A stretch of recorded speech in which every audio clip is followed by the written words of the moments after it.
troubles are hard. Don't nobody know my troubles but God. Don't nobody know my troubles but God.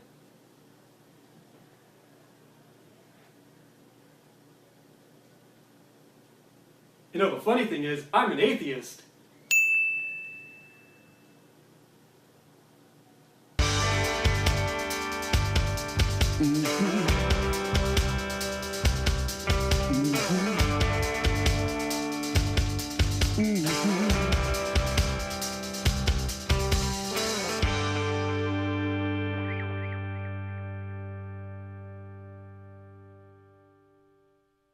How's it going, everyone, and welcome once again to the review portion of Audiophilez. And this week, we are going to be embraced by Innocents by Richard Melville Hall, aka Moby.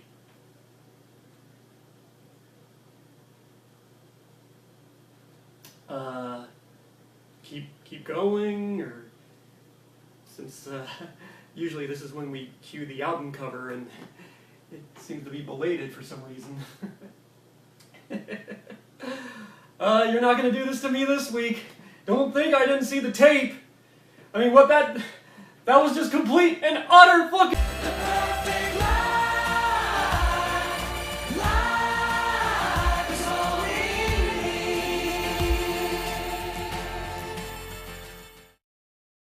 And that is why you gotta check the video before you post it. You have to comb through all the details to ensure that there's nothing questionable in there. Otherwise, you make me look like a goddamn... Moby is certainly an enigma, considering his type of music could be classified as a pastiche of down-tempo electronica or ambient EDM.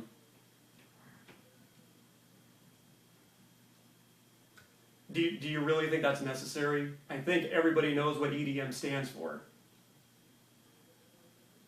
Now, while Moby has been active since 1989 in the underground rave scene, he didn't really spring to fame until his critically acclaimed album Play 10 years later. Ever since his widespread acknowledgement, his work suddenly became more ubiquitous, swamping movies, dominating programs with such lush, cinematic soundscapes. What?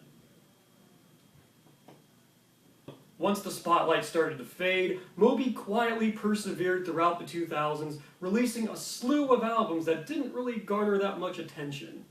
This new LP, however, marks the return of the presence of guest vocalists, from the Flaming Lips to the Screaming Trees to even the Afghan Wigs. And the one thing I have to say is that these collaborations are absolutely fascinating, because it has been greatly missed in a Moby record. Now, if you were a fan of Play or even 18 from 2002, then you should definitely check this album out.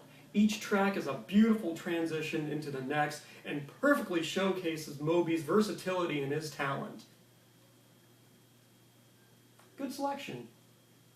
I was honestly skeptical about this album, but it surprisingly exceeded my expectations, which is why Moby's Innocents receives a honored 9 out of 10.